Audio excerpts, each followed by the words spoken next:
신명기 28장 1절에서 14절. 내가 내 하나님 여호와의 말씀을 삼가 듣고 내가 오늘 내게 명령하는 그의 모든 명령을 지켜 행하면 내 하나님 여호와께서 너를 세계 모든 민족 위에 뛰어나게 하실 것이라.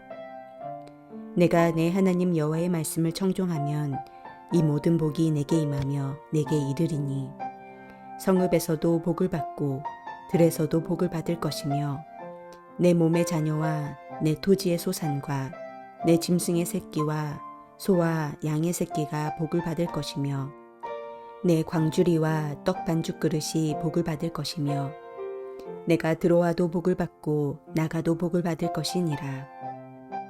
여호와께서 너를 대적하기 위해 일어난 적군들을 내 앞에서 패하게 하시리라. 그들이 한 길로 너를 치러 들어왔으나 내 앞에서 7길로 도망하리라. 여호와께서 명령하사 내 창고와 내 손으로 하는 모든 일에 복을 내리시고 내 하나님 여호와께서 내게 주시는 땅에서 내게 복을 주실 것이며 여호와께서 내게 명령하신 대로 너를 세워 자기의 성민이 되게 하시리니 이는 내가 내 하나님 여호와의 명령을 지켜 그 길로 행할 것임이니라. 땅의 모든 백성이 여호와의 이름이 너를 위하여 불리는 것을 보고 너를 두려워하리라.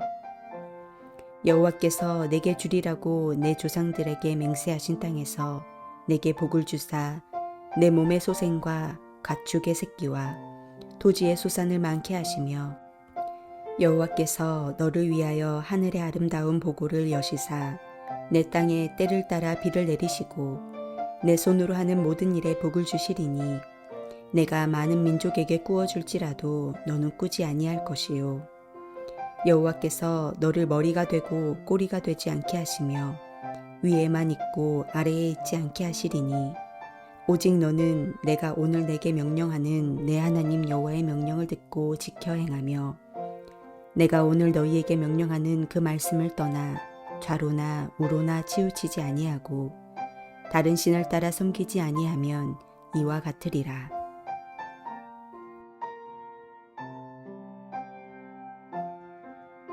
오늘 허락하신 말씀인 신명기 28장은 27장과 연결시켜서 보아야 그 뜻을 정확히 이해할 수 있습니다. 모세는 요단강을 건너가서 정착 생활을 하게 될 백성들이 꼭 지켜야 할 것들을 세세하게 가르칩니다. 이스라엘은 출애굽 이후 시내산 언약을 통해서 하나님의 백성으로 세워졌지만 광야에서 맺었던 그 언약을 가나안 땅에 들어가서도 잘 지키며 살 수 있을지 의구심이 들었던 것 같습니다. 그래서 모세는 이스라엘 장로들에게 세겜 땅에 들어가면 시내산 언약을 재확증하는 언약 체결식을 시행하라고 명령합니다. 세겜은 예루살렘에서 북쪽으로 약 50km 정도 떨어진 곳으로 그리심산과 에발산 사이에 있는 분지입니다. 언약 체결식의 절차는 간단했습니다. 먼저 큰 돌을 취해 그 위에 석회를 발라야 했습니다. 거기에 율법의 말씀을 분명하게 기록한 후 에발산 위에 세워야 했습니다. 그 다음은 다듬어지지 않은 자연석으로 제단을 만들고 번제와 화목제를 드려야 했습니다. 돌 위에 석회를 발랐다는 것은 그 위에 기록된 내용을 아무도 바꿀 수 없음을 상징합니다. 산 위에 우뚝 세워진 말씀, 그 누구도 바꿀 수 없는 그 말씀이 이스라엘의 삶과 행동의 기준이 되어야 한다는 것입니다. 다듬지 않은 자연석으로 만든 제단은 가나안 문명에 물들지 않고 하나님께서 만드시고 창조하신 그 모습 그대로 하나님께 드리는 새로운 삶으로의 초대를 상징합니다. 그 절차를 완료한 후에 여러 지파를 각각 에발산과 그리심산에 세우고 축복과 저주를 선포하라고 말합니다. 산 위에서 선포한다는 것은 모든 사람이 들을 수 있도록 명명백백하게 하라는 말일 것입니다.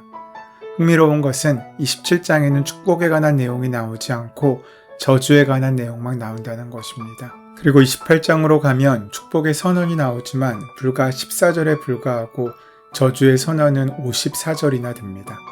어쩌면 이것이 우리의 적나라한 현실을 반영하고 있는 모습인지도 모르겠습니다. 늘 욕심에 충동에 사로잡히고 어긋나게 일수인 것이 사람입니다. 그렇게 더욱더 단단한 제어 장치가 필요했던 것인지도 모르겠습니다.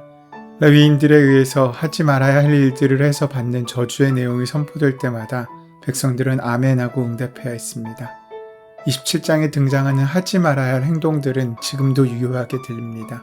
그 저주 앞에 서 있는 자들은 우상을 만드는 사람, 아버지와 어머니를 업신여기는 사람, 이웃 땅에 경계석을 옮기는 사람, 장애인을 오도하는 사람, 외국 사람들과 고아와 과부의 재판을 공정하게 하지 않는 사람, 다양한 형태의 성적 일탈자, 행위자들, 이웃의 생명을 해하는 자, 뇌물을 받고 죄 없는 사람을 죽이는 사람들입니다.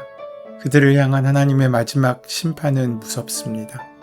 이 율법 가운데 하나라도 실행하지 않는 자는 저주를 받는다 하면 모든 백성은 아멘 하십시오. 그러면서 이어지는 28장에는 복과 저주에 대한 이야기가 상당히 장황하게 서술되고 있습니다. 오늘 본문은 모세의 축복이 구체적이고 세세하게 전해지고 있습니다. 오늘 말씀의 축복이 오늘 우리에게 임하게 되기를 소원합니다. 우리가 어디를 가든지 복을 받기를 원합니다. 자녀도 재물도 넉넉한 복을 받게 되기를 원합니다. 들어와도 나가도 그 복을 얻게 되기를 원합니다. 하는 일 모두에 그 복이 넘치기를 원합니다. 주님께서 택하시는 거룩한 백성이 되기를 원합니다. 철을 따라 하나님의 하늘의 보물 창고가 열리는 귀한 축복이 임하기를 원합니다. 이웃에게 빌리지 않고 빌려주는 자가 되기를 원합니다. 머리가 되고 꼬리가 되지 않는 귀한 축복이 임하기를 원합니다. 오직 위에만 있게 아래에 있지 않게 되기를 원합니다. 이 같은 말씀의 축복이 우리의 삶 가운데 임하기를 소원합니다. 그런데 많은 사람이 이 본문에서의 축복의 목록을 좋아하지만 사실 순종하여 복을 얻는다는 것은 마치 오를 수 없는 나무를 오르는 불가능한 일이란 사실을 우리는 기억해야 합니다. 신명기 28장의 축복과 저주의 목록은 자칫 우리의 행동이 하나님께 복을 받거나 저주를 피하기 위한 조건이나 공로가 된다고 오해할 수 있습니다. 그런데도 수많은 사람들은 열심히 종교 행동 등을 하면서 복을 받는다고 쉽게 말합니다. 하지만 본문이 말씀하시는 축복이 무엇인지 우리는 자세하게 분별할 수 있어야 합니다. 그런 복이 어떻게 우리에게 임할 수 있는지를 살펴봐야 한다는 것입니다. 오늘 본문에서 복이라고 번역된 히브리의 단어는 베라카입니다. 이 단어의 동사형, 그러니까 복을 받다라는 뜻의 의미의 단어가 바라크입니다. 이 바라크란 단어는 구약 성경에 무수하게 등장합니다. 대략 300번 넘게 나옵니다. 이 단어에는 이중적 의미가 있습니다.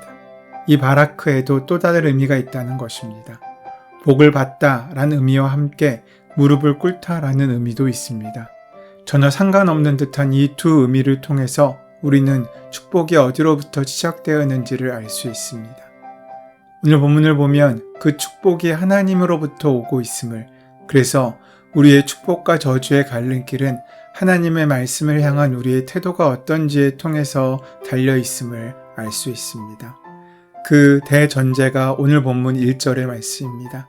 당신들이 당신들의 하나님의 말씀을 귀담아 듣고 내가 오늘 당신들에게 명한 그 모든 명령을 주의 깊게 지키면 주 당신들의 하나님이 당신들을 세상의 모든 민족 위에 뛰어나게 하실 것입니다. 하나님의 말씀을 귀담아 듣고 하나님이 명하신 모든 명령을 깊게 주의 깊게 지키는 것이 하나님의 백성의 소명입니다. 그저 듣는 것으로 끝나서 안 됩니다. 그렇게 살기 위해서 말씀대로 살기 위해 노력해야 합니다. 이러한 삶을 통해 하나님의 축복이 우리에게 허락되는 것입니다. 하나님의 축복은 우리에게 가정법으로 전해집니다. 1절 말씀에 당신들의 하나님의 말씀을 귀담아 들으면, 또 같은 1절에 당신들에게 명한 그 모든 명령을 주의 깊게 지키면, 2절 말씀에 당신들이 당신들의 하나님의 말씀에 순종하면, 14절 말씀에 당신들에게 명하는 이 모든 말씀을 벗어나지 않으면, 또 14절에 다른 신들을 따라가지 않으면, 복을 받는다는 것은 복권에 당첨되듯이 횡재하는 것이 아닙니다. 복을 받는다는 것은 지니의 램프처럼 그저 주어지고 선물처럼 우리에게 얻어지는 것이 아니라는 것입니다. 참된 축복은 창조주를 아는 것입니다. 그 하나님의 창조의 손길 아래 나의 존재가 어떤지를 깨닫는 것입니다. 나를 지으신 이가 누구이며 나는 누구의 자녀인지를 온전히 아는 것입니다. 그리고 나의 아버지의 품으로 온전히 돌아올 수 있어야 하는 것입니다. 그 축복이 그저 선물처럼 임하는 것일 수 없습니다. 훈련받고 경건한 삶을 살아감을 통하여 삶을 통해 얻어지고 체득되는 것입니다. 그것이 축복의 비결입니다. 하나님 앞에 엎드리고 하나님 앞에 순종하는 것, 그것이 우리의 축복의 시작이 됩니다. 그래서 주님은 우리에게 하나님을 따르라고 말씀하시는 것입니다. 하나님 스스로의 권위를 높이시려는 것도 하나님 자신의 힘을 과시하시려는 것도 아닙니다. 오로지 우리에게 참된 복을 허락하시기 위해 말씀하시는 것입니다. 이스라엘은 하나님의 백성이 되었다는 것 그 자체로 이미 모든 복을 받은 것입니다. 축복은 하나님께서 은혜로 먼저 주신 것이지 우리가 노력한다고 얻어질 수 있는 것이 아닙니다. 이스라엘에게 관건은 축복을 받느냐 하는 문제가 아니라 받은 그 복을 어떻게 누리는지에 달려 있습니다. 하나님이 주시는 땅에서 그 참된 복을 누리는 방법은 하나님의 율법을 따라 사는 것이고 그 말씀에 온전히 순종하며 나아가는 믿음의 발걸음을 결정하는 것입니다. 1절부터 14절까지에서 언급되는 축복의 목록들은 하나님께서 땅에 주신 그 축복을 어떻게 누릴 수 있는지에 초점이 있습니다. 하나님께서 젖과 꿀이 흐르는 땅을 주셨지만 외적에게 침범을 받거나 자연재해가 닥치면 우리는 누릴 수 없습니다. 또 하나님께서 태의 축복을 주시지 않으면 또 자녀가 태어나지 않으면 우리의 복은 끊어질 수밖에 없습니다. 그러면 어떻게 그 복을 누리며 우리가 온전히 살아갈 수 있겠습니까? 결론적으로 하나님 말씀에 순종하는 것입니다. 10절은 이스라엘이 하나님 말씀에 순종할 때 이스라엘만 복을 받는 것이 아니라 이스라엘을 보는 다른 민족들에게도 영향을 미치게 될 것이라고 말씀합니다. 이스라엘을 보는 민족들은 이스라엘을 통해 하나님의 이름을 알게 될 것입니다. 하나님께서 아브라함에게 복을 주시겠다고 약속하셨을 때 아브라함이 복이 되어 아브라함을 통해 모든 민족이 복을 받게 하시겠다고 이미 말씀하셨습니다. 이스라엘이 하나님의 말씀에 순종하여 하나님이 주시는 복을 누릴 때 그 말씀이 이루어지게 될 것입니다. 주님의 말씀에 순종하는 일, 그것은 누구를 위한 일이 아닙니다. 바로 나를 위한 일입니다. 그것이 복을 받는 출발점이 되기 때문입니다. 오늘 우리 모두가 그 참된 축복의 자리에 있기를 소원합니다. 주님의 귀한 은혜의 복이 여러분과 여러분이 서 있는 그 자리에 함께 임하시기를 소원합니다. 그러기 위해서 우리 삶 가운데 순종의 문을 여실 수 있게 되기를 바랍니다. 주님 앞에 무릎을 꿇고 주님의 보좌 앞에 설 수 있는 믿음의 담력을 얻으시기 바랍니다. 코람데오란 말처럼 날마다 우리 삶이 하나님의 은혜 앞에 있음을 기억하고 그 하나님의 얼굴빛이 우리 앞에 있음을 인정함으로 그 주님 앞에 서 있듯이 우리의 오늘도 살아가는 귀한 축복과 사명의 날로 바뀌어지게 되기를 부탁드립니다. 순종하는 삶이 비록 힘들고 어려울지 모르지만 또 그 참된 축복의 은혜를 가기 위하여 우리가 걸어야 할 광야길이 길 수도 있고 뚫고 나가야 할 어둠이 깊을 수도 있지만 그러나 그 속에 우리를 기다리시고 우리를 위해 예비하신 하나님의 축복은 결코 사라지거나 소진되지 않을 것입니다.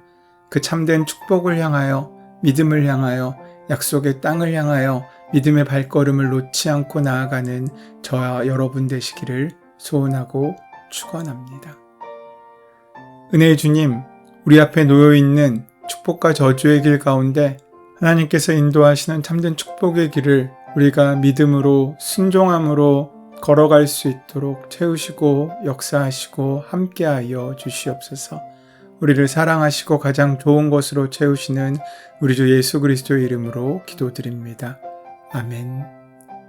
이제 오늘 주신 말씀이 나에게 주시는 말씀으로 온전히 들려지기 위하여 성령의 도우심을 간구하며 주신 말씀을 깊이 묵상하며 그 말씀대로 하루를 살기를 다짐하는 마음으로 함께 기도하기 원합니다.